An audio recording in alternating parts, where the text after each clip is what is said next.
لائق صدر احترام بزرگوں بھائیوں عزیزوں، آج رمضان المبارک کی شعبان المعظم کی 13 تاریخ ہے اور ایک رات چھوڑ کے اگلی رات جسے 15ویں شعبان اور عوام الناس کے ہاں اسے شب برات کہا جاتا ہے آ رہی ہے، اور اس حوالے سے عوام میں جو بہت ساری خرافات دکھائی دیتی ہیں، جو بہت سارے ایسے امور دکھائی دیتے ہیں جسے لوگوں نے اپنے تئیں دین سمجھ لیا ہے، تو ہماری یہ ذمہ داری ہے کہ ہم اس کی حقیقت قرآن و سنت کی روح سے سب کے سامنے واضح کر دیں۔ تو اس سے پہلے کہ ہم اس سے متعلق جو خرافات ہیں، جو بدعات ہیں، اور وہ امور جسے لوگوں نے خود سے گھڑ لیا ہے بیان کریں، ضروری معلوم ہوتا ہے کہ ہم تمہیدی طور پر ایک جائزہ اس بات کا لے لیں کہ ہم جس دین پر عمل کر رہے ہیں وہ دین ہے کیا۔ اللہ اکبر، یہ وہ دین ہے جس کے بارے میں اللہ رب العزت نے ارشاد فرما دیا وَمَن يَبْتَغِ غَيْرَ الْإِسْلَامِ دِينًا فَلَن يُقْبَلَ مِنْهُ، جو اس دین اسلام کے علاوہ کسی اور دین کی تلاش میں ہے، کسی اور دین پر عمل پیرا ہے، کسی اور دین کو اختیار کیے ہوئے ہے، وہ اللہ کے ہاں قابل قبول نہیں ہے۔ اور یہ وہ دین ہے جس کے بارے میں اللہ رب العزت نے اعلان فرما دیا اليوم اکملت لکم دینکم، یہ دین مکمل کر دیا گیا ہے، واتممت علیکم نعمتی، اور تم پر میں نے اپنی نعمت کا اتمام کر دیا ہے، مکمل کر دی ہے یہ نعمت، ورضیت لکم الاسلام دینا، اور تمہارے لیے اسلام کو بطور دین پسند کر لیا ہے۔ یہ وہ دین ہے جس کے نہ کسی اضافے کی گنجائش ہے، نہ کسی کمی کی جو ہے وہ گنجائش ہے، اور وہ شخص جو اپنی طرف سے کوئی بات کہتا ہے اور پھر اسے اللہ رب العزت پر پھونک دیتا ہے کہ نعوذ باللہ یہ اللہ کی طرف سے ہے، اللہ نے ایسا کہا ہے، یا اللہ کا یہ دین ہے، کیا وہ اس آیت کریمہ سے غافل ہے کہ جس میں اللہ رب العزت یہ ارشاد فرماتے ہیں وَمَنْ أَظْلَمُ مِمَّنِ افْتَرَىٰ عَلَى اللَّهِ كَذِبًا، اس سے بڑا ظالم کون ہے جو اللہ رب العزت پر جھوٹ باندھتا ہے۔ حتیٰ کہ اگر یہ بات نبی کریم صلی اللہ علیہ وسلم بھی کہیں، لوگوں نے یہ خیال کیا تھا کہ نعوذ باللہ نبی کریم صلی اللہ علیہ وسلم اپنی طرف سے کوئی بات بنا لیتے، تو سنو، یہ نبی کریم صلی اللہ علیہ وسلم وہ ہیں جو صرف وہی بیان کرتے ہیں جو ان کی طرف وحی ہوتا ہے، اپنی خواہش نفس سے کوئی بات نہیں کرتے، وَمَا يَنطِقُ عَنِ الْهَوَىٰ إِنْ هُوَ إِلَّا وَحْيٌ يُوحَىٰ، یہ وہی بات کرتے ہیں جو باری تعالیٰ کی طرف سے وحی ہوتا ہے۔ اور اگر کہ اللہ رب العزت کی طرف سے کوئی بات بنا کر اپنی طرف سے بنا کر کوئی بات پیش کرتے تو قرآن مجید کی یہ آیات بھی ہمارے سامنے رہنی چاہیے وَلَوْ تَقَوَّلَ عَلَيْنَا بَعْضَ الْأَقَاوِيلِ لَأَخَذْنَا مِنْهُ بِالْيَمِينِ ثُمَّ لَقَطَعْنَا مِنْهُ الْوَتِينَ، اگر یہ نبی کریم صلی اللہ علیہ وسلم بھی اس دین کے بارے میں اپنی طرف سے کوئی بات کہتے، اپنی طرف سے کوئی بات کہیں، تو ہم کیا کریں گے لَأَخَذْنَا مِنْهُ بِالْيَمِينِ، تو ہم اپنے دائیں ہاتھ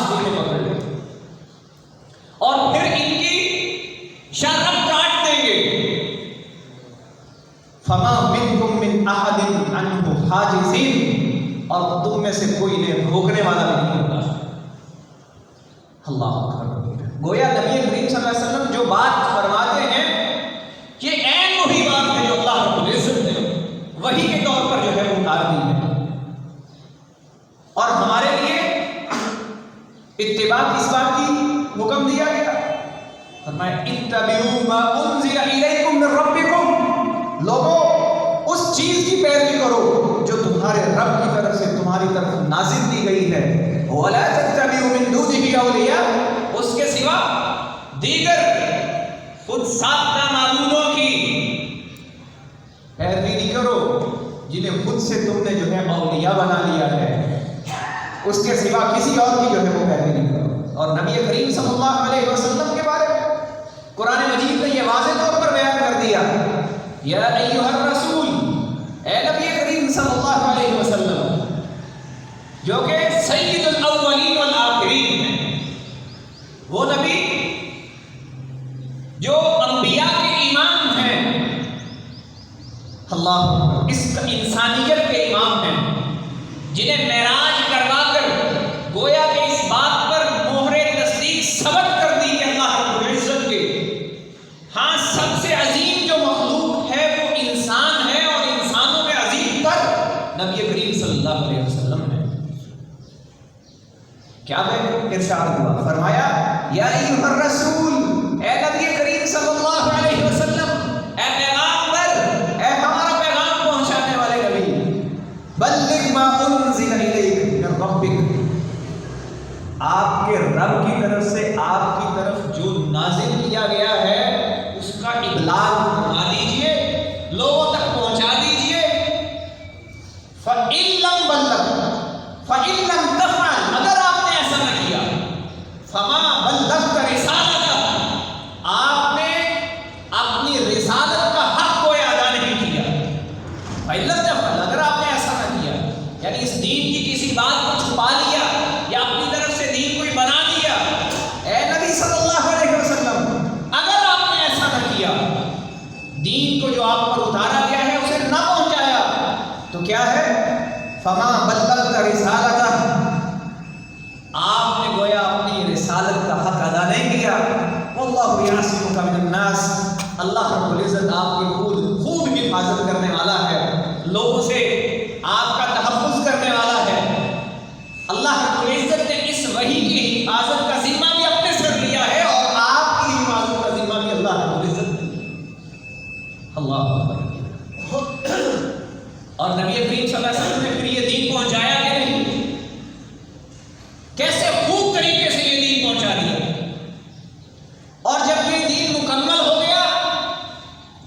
تو پھر حجۃ الوداع کے موقع پر صحابہ کرام کے ٹھاٹھے مارتے ہوئے سمندر کے سامنے نبی کریم صلی اللہ علیہ وسلم نے لوگوں کو گواہ بنا کر کہا، لوگوں کیا تم اس بات پر گواہ ہو کہ میں نے پہنچا دیا؟ اللہ اکبر۔ اور کیا اس بات پر گواہ ہو کہ میں نے امانت ادا کر دی، جو میرے ذمہ امانت تھی وہ میں نے ادا کر دی اور پہنچا دی؟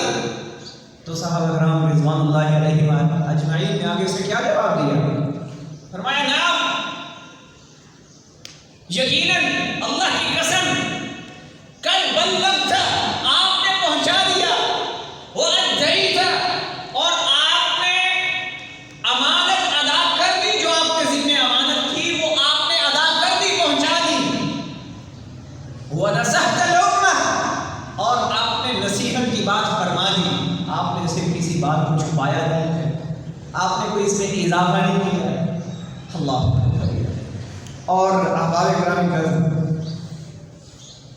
نبی کریم صلی اللہ علیہ وسلم پر جو یہ نازل ہونے والا دین ہے یہ چونکہ مکمل ہے، اس لیے نہ تو قرآن مجید کے حوالے سے اپنی طرف سے کوئی بات کہی جا سکتی ہے، اور نہ نبی کریم صلی اللہ علیہ وسلم کی طرف منسوخ کر کے کوئی بات کہی جا سکتی ہے۔ اگر کوئی شخص نبی کریم صلی اللہ علیہ وسلم کی طرف کوئی بات جھوٹی بات منسوخ کرتا ہے تو وہ اپنا ٹھکانہ جہنم میں گویا بنا رہا ہے۔ نبی علیہ الصلوۃ والسلام نے ارشاد فرمایا، من کذب علی متعمدا فلیتبوأ مقعدہ من النار،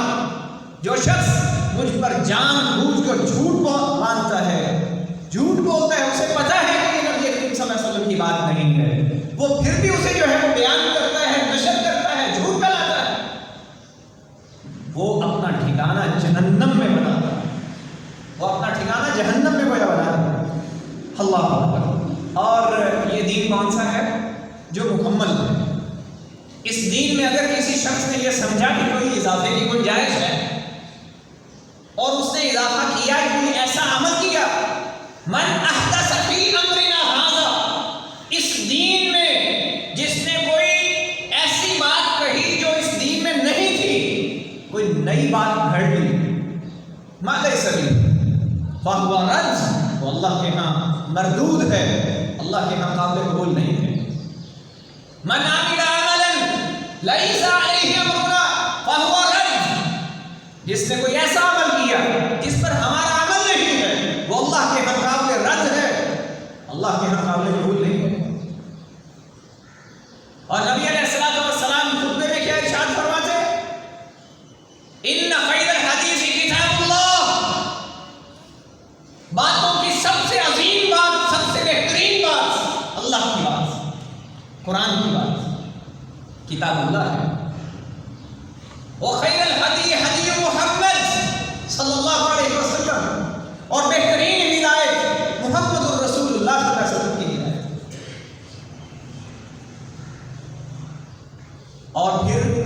اسی خطبے میں کیا ارشاد فرماتے کہ ہر نئی چیز کل محدثۃ بدعہ، ہر نئی چیز بدعت ہے، گمراہی ہے، اور ہر بدعت جو گمراہی ہے، ہر گمراہی انسان کو جہنم میں لے جائے گا، کل ضلالۃ فی النار، ہر گمراہی انسان کو جہنم میں لے جائے گا۔ تو یہ جسے شب قدر کہا جا رہا ہے، جسے شب برات کے نام سے جو لوگ جانتے ہیں اور اس کے بارے میں جو دلیل دیتے ہیں، وہ تو شب قدر کے بارے میں ہے۔ سورہ الدخان کی ابتدائی آیات سے، حامیم والکتاب المبین، کتاب مبین کی قسم، روشن واضح کتاب کی قسم، انا انزلناہ فی لیلۃ مبارکہ، ہم نے اس قرآن مجید کو لیلہ مبارکہ میں نازل کیا۔ وہ بابرکت رات، وہ لیلہ مبارکہ کون سی ہے؟ وہ شب قدر ہے، لیلۃ القدر ہے، جو سورہ قدر میں اللہ رب العزت نے ارشاد فرما دیا، انا انزلناہ فی لیلۃ القدر، ہم نے اسے لیلۃ القدر میں نازل کیا ہے۔ گویا لیلہ مبارکہ اور لیلۃ القدر ایک ہی رات ہے، اور وہ کس مہینے میں ہے؟ شہر رمضان الذی انزل فیہ القرآن، وہ رمضان المبارک کا مہینہ جس میں قرآن مجید اتارا گیا ہے۔ گویا اس رات قرآن مجید کے اتارنے کا آغاز ہوا۔ اللہ، تو اسے یہ کہنا کہ یہ نصف شعبان سے متعلق ہے، یا 15ویں شعبان یا شب برات سے متعلق ہے، اس کی کوئی صحیح دلیل جو ہے قرآن و سنت سے ثابت نہیں۔ ہاں، اس پر دلائل موجود ہیں۔ لیلہ مبارکہ سے مراد لیلۃ القدر ہے۔ اور پھر لوگ جو اسے نام دیتے ہیں شب برات کا، آپ پورا قرآن و سنت کا ذخیرہ اٹھا کر دیکھ لیجئے، آپ فقہ کی کتابیں اٹھا کر دیکھ لیجئے، کہیں یہ لیلۃ البراءہ موجود ہو۔ شب اور برات، یہ تو فارسی لفظ ہے شب، لیلۃ البراء ہونا چاہیے، کہاں ہے لیلۃ البراء؟ برات جو اگر مان بھی لیں کہ یہ عربی لفظ ہے، براءۃ، اظہار برات اور بیزاری، اسی سے بیزاری، بھئی اظہار برات اور بیزاری تو اس سے ہو جو خلاف قرآن ہے، جو خلاف حدیث ہے، جو دین کے اندر نیا ہے، اس سے بیزاری ہو۔ اللہ، تو نہ اس کا قرآن مجید میں کہیں تذکرہ، نہ کسی صحیح روایت میں اس کا تذکرہ،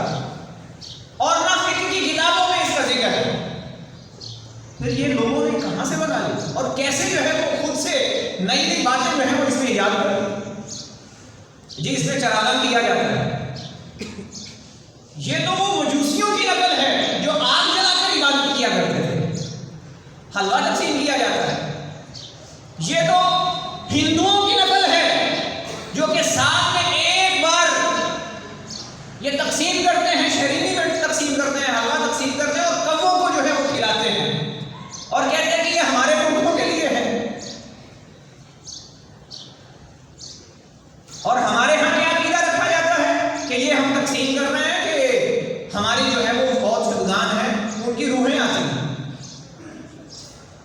یہ وہی عقائد جو ہندوؤں سے مستعار لیے گئے ہیں. اللہ ہمارے حال پر رحم فرمائے.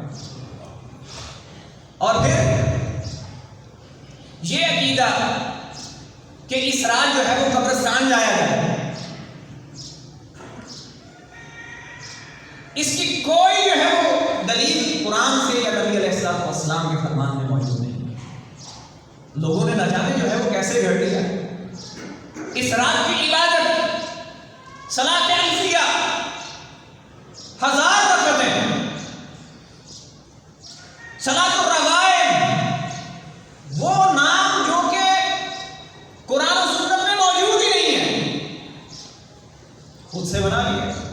کیا ہمیں اس بات کا ڈر نہیں ہے کہ ہم دین اسلام کے اندر ایک ایسی بات کا اضافہ کر رہے ہیں جو نبی علیہ الصلوۃ والسلام کی حیات طیبہ میں 23 مرتبہ آئی اور انہوں نے اس میں کوئی عبادت جو ہے وہ ان سے ثابت نہیں ہے. صحابہ کرام کی زندگی میں آئی، کوئی ان سے ثابت نہیں ہے. تابعین نظام، تبع تابعین نظام، محدثین کرام، فقہائے نظام، ہم نے یہ ساری چیزیں کہاں سے دیکھی؟ اعظم اللہ. اور احباب گرامی قدر، پھر اگلے دن کا روزہ. بھئی روزہ تو شعبان کے پورے مہینے میں رکھنے چاہیے. کوئی شخص جو ہے وہ اگر چاہے تو پورا شعبان روزہ رکھ سکتا ہے کہ نبی علیہ الصلوۃ والسلام جیسا کہ سیدہ عائشہ صدیقہ ارشاد فرماتی ہیں کہ کان احب الشہور الی رسول اللہ صلی اللہ علیہ وسلم، نبی صلی اللہ علیہ وسلم کے ہاں سب سے پسندیدہ مہینہ یصومہ شعبان، جس میں وہ روزہ رکھتے وہ شعبان تھا. اور پھر فرماتی ہیں ما رأيت النبي صلى الله عليه وسلم في شهر أكثر صياما منه في شعبان كان يصومه إلا قليلا بل كان يصومه كله. فرماتی ہیں کہ میں نے نبی کریم صلی اللہ علیہ وسلم کو سب سے زیادہ جس مہینے میں روزہ رکھتے ہوئے پایا وہ یہ شعبان کا مہینہ تھا. شاید کچھ جو ہے وہ اس میں چھوڑتے ہوں، ورنہ پورا، بلکہ پورا رمضان جو ہے وہ رکھتے تھے، پورا شعبان ہی جو ہے وہ روزہ رکھتے تھے. اور پھر ام سلمہ بیان کرتی ہیں ما رأيت النبي صلی اللہ علیہ وسلم يصوم شهرين متتابعين الا شعبان ورمضان. نبی کریم صلی اللہ علیہ وسلم کو میں نے کسی بھی طرح 2 مہینوں میں مسلسل روزے رکھتے نہیں دیکھا سوائے شعبان اور رمضان. بھئی اگر کسی نے روزے رکھنے ہیں تو پورے شعبان، نبی صلی اللہ علیہ وسلم کی اتباع اور فرما برداری کے پورے شعبان میں رکھے. چلیں اگر کوئی پورے شعبان نہیں رکھ سکتا تو صیام داؤدی رکھ لے، 1 دن رکھے 1 دن چھوڑے، 1 دن رکھے 1 دن چھوڑے. یا جو ہے وہ نبی علیہ الصلوۃ والسلام کی سنت کی اتباع کرتے ہوئے ایام 20 جنہیں کہا جاتا ہے، جن میں چاند پورا ہوتا ہے، 13ویں 14ویں اور 15ویں کا روزہ رکھ لے. کہ نبی علیہ الصلوۃ والسلام نے ارشاد فرمایا جو شخص یہ 3 روزے رکھتا ہے کسی مہینے میں، گویا کہ وہ پورے سال کے روزے رکھتا ہے. وہ کیسے؟ کہ 3 روزے اور ہر نیکی 10 گنا بڑھا دی جاتی ہے، اور 3 روزے جو رکھے ایک مہینے میں تو وہ 30 دن کے جو روزے رکھنے کا اجر اسے مل گیا، اور ہر مہینے میں 3 گویا کہ پورا سال ہر اس نے روزے رکھے. ایام 20 کے رکھ دو. نبی علیہ الصلوۃ والسلام سوموار اور جمعرات کا روزہ رکھتے تھے، یہ رکھتے تھے. وہ چیز جو نبی صلی اللہ علیہ وسلم نے اختیار نہیں کی، بالخصوص اسے جو ہے وہ اختیار کر لینا، یہ یاد رکھیے کہ بدعت ہے. نبی علیہ الصلوۃ والسلام نے ارشاد فرمایا لا تخصوا لیلۃ الجمعۃ بقیام، جمعے کی رات کو قیام کے ساتھ خاص نہیں کرو. ولا تخصوا یوم الجمعۃ بصیام، جمعے کے دن کو روزے کے ساتھ خاص نہ کرو. کیوں؟ اللہ رب العزت نے یہ حکم نہیں دیا ہے، اللہ نے یہ حکم نہیں دیا ہے. اگر دیکھیے رات جتنی بھی راتیں ہیں ہفتے بھر کی راتوں میں سے سب سے معزز رات جو ہو سکتی ہے وہ جمعے کی رات ہے، اور جو سب سے عظیم دن ہے وہ جمعے کا دن ہے، لیکن چونکہ اس رات کی خاص طور پر عبادت ثابت نہیں ہے، اس دن کا خاص روزہ ثابت نہیں ہے، نبی صلی اللہ علیہ وسلم نے امت کو روک دیا کہ تم خود سے نہ کسی رات کو عبادت کے لیے خاص کر سکتے ہو نہ کسی دن کو عبادت کے لیے خاص کر سکتے ہو۔ اور پھر ہم جو ہے وہ کیسے 15ویں شعبان کو روزے کے لیے خاص کر لیں؟ اور ہاں، نصف شعبان کے بعد نبی علیہ السلام نے روک دیا کوئی روزہ نہ رکھے، جب شعبان آدھا گزر جائے تو پھر کوئی روزہ نہ رکھے۔ کیوں؟ اب رمضان مبارک کا انتظار کرے، اب رمضان کا انتظار، یا تو پھر کسی نے روزے رکھتے ہیں تو پورے مہینے کے رکھے، کوئی کسی کی روٹین ہے ایک دن رکھنے ایک دن چھوڑنے کی، یا 2 دن رکھنے ایک دن چھوڑنے کی، اپنی روٹین کے مطابق رکھتا چلا جائے، کوئی غلط نہیں۔ اپنی روٹین کے مطابق کوئی شخص جو ہے وہ روزے رکھ رہا ہے، اس میں اگر جمعے کا بھی روزہ آ گیا تو کوئی حرج نہیں، لیکن خاص طور پر کسی چیز کو خاص کر لینا یہ کسی اور جو ہے وہ جائز نہیں ہے۔ تو بات یہ ہے کہ نبی علیہ السلام پورے شعبان کے روزے رکھا کرتے تھے، کسی ایک دن کو جو ہے وہ خاص نہیں کیا کرتے تھے، اور اس دن کو جو لوگوں کے ہاں ایک معمول ہے چراغاں کرنا اور پٹاخے چھوڑنا، اور پھر جو ہے وہ یہ سمجھنا کہ روحیں آتی ہیں اور ہم ان کے نام پہ جو ہے وہ صدقہ کر رہے ہیں، اس سے شاید ہمیں کوئی فائدہ ہوگا، یا یہ عقیدہ رکھنا کہ یہ روحوں کی عید ہے، ہمارے جو لوگ فوت ہو چکے ہیں یہ ان کی عید ہے، یہ تمام تر عقائد ان کا دین کے ساتھ کوئی تعلق نہیں، نہ قرآن سے ان کا ثبوت ہے نہ نبی علیہ السلام کے فرمان سے، اور یہ وہ چیز ہے جو دین کے اندر اضافہ ہے کہ ارشاد واضح طور پر یہ بیان ہو گیا کہ من عمل عملا لیس علیہ امرنا فہو رد، اور اسی طرح قبرستان میں جانا یہ بھی کسی روایت سے ثابت نہیں ہے، جو لوگ نبی علیہ السلام کی ایک روایت پیش کرتے ہیں اس میں بھی اس بات کا تذکرہ نہیں ہے کہ یہ 15ویں رات تھی شعبان کی، بس وہ لوگوں کی زبانوں پر یہ بات چڑھ گئی اور اسے جو ہے وہ پیش کرنا شروع کر دیا، کسی صحیح روایت سے یہ ثابت نہیں ہے۔ اور البتہ جو بہت ساری روایات ملتی ہیں ان میں سے اگر ساری روایات کو جمع کیا بھی جائے، اگر کوئی معنی اور مفہوم کوئی معمولی سا نکلتا بھی ہو، تو جسے علامہ البانی وغیرہ نے جو ہے وہ ذکر کیا ہے کہ نبی کریم صلی اللہ علیہ وسلم کے ارشاد کے مطابق انہوں نے اسے کسی طور جو ہے وہ یہ خیال کیا کہ یہ روایت اپنے جمی طرق کے ساتھ حسن لغیرہ کے درجے پر پہنچتی ہے اور قابل قبول ہے، اور اس میں بھی اس بات کا کوئی ذکر نہیں ہے کہ اس رات کی کوئی خاص فضیلت ہے یا اس رات کی کوئی خاص عبادت ہے، بلکہ صرف یہ الفاظ ہیں کہ اللہ رب العزت سب کو معاف کر دیتے ہیں، ہاں جس کے دل میں اللہ کے حوالے سے کوئی شک و شبہ ہے یا شرک کر رہا ہے، یا وہ شخص لوگوں کے بابت جس کے دل میں کینہ ہے، اللہ اسے معاف نہیں کرتا، اللہ سب کو معاف کر دیتا ہے، مشرک کو اور مشاہد کو کینہ پرور کو اللہ معاف نہیں کرتا، اللہ۔ اور پھر لوگ یہ سمجھتے ہیں کہ اللہ رب العزت اس رات نازل ہوتے ہیں اور پکار لگاتے ہیں، ہے کوئی دعا کرنے والا میں اس کی دعا قبول کروں، اور ہے کوئی بخشش طلب کرنے والا کہ میں اس کی بخشش کر دوں اور اس کے سارے گناہوں کو معاف کر دوں۔ یہ ضعیف اور موضوع قسم کی روایات بیان کرنے سے بہتر نہیں ہے کہ ہم صحیح روایت پیش کریں، اور وہ کیا ہے؟ ہر رات اللہ رب العزت آسمان دنیا پر نزول کرنا ہے، اور ہر رات کے پکار رکھ لگتی ہے کوئی سائل، ہے کوئی مانگنے والا، ہے کوئی دستے سوال دراز کرنے والا، ہے کوئی حاجت مند، ہے کوئی ضرورت مند، آئے میرے سامنے اپنی ضروریات رکھے، میرے سامنے ندامت کے آنسو بہائے، مجھ سے طلب کرے، میں اس کے گناہوں کو میں اسے عطا بھی کر دوں اور بخشش مانگے تو میں اس کے گناہوں کو بخش دوں. اور یہ کب ہوتا ہے اللہ کا نزول؟ فجر سے پہلے، طلوع فجر یعنی تہجد کے وقت. تو اللہ رب العزت اس کی ہمیں توفیق عطا فرمائے. اس کی کوشش ہونی چاہیے کہ انسان ہر رات اللہ رب العزت سے مانگے، ہر رات اس سے مغفرت طلب کرے، ہر رات اس سے سامنے دست سوال دراز کرے،